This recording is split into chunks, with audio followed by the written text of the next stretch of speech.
Una giornata importante nella premiazione dei gondolieri che hanno raggiunto i 60 anni d'età, e i gondolieri che sono una delle nostre facce più importanti all'estero, che sono nell'immaginario, che però sono anche di fianco ai cittadini tutti i giorni nei traghetti da parada e che sono un emblema della nostra città. Grazie per il lavoro che fate ogni giorno e per la sicurezza che contribuite a dare alla splendida città di Venezia.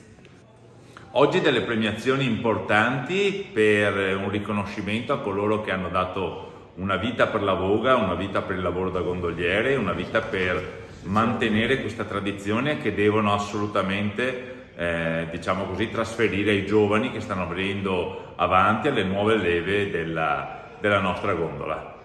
Sono Valerio Ballarin, uno dei premiati con la medaglia d'oro al servizio che stamattina sono stati premiati in comune insieme ad altri miei colleghi. Quando un gondoliere ha 60 anni di età e 25 di servizio, la città di Venezia riconoscere una medaglia d'oro per il lavoro svolto nella nostra famiglia dei gondolieri. I veneziani ci vogliono tanto bene, pertanto siamo onorati a nome di tutti di aver ricevuto questo premio.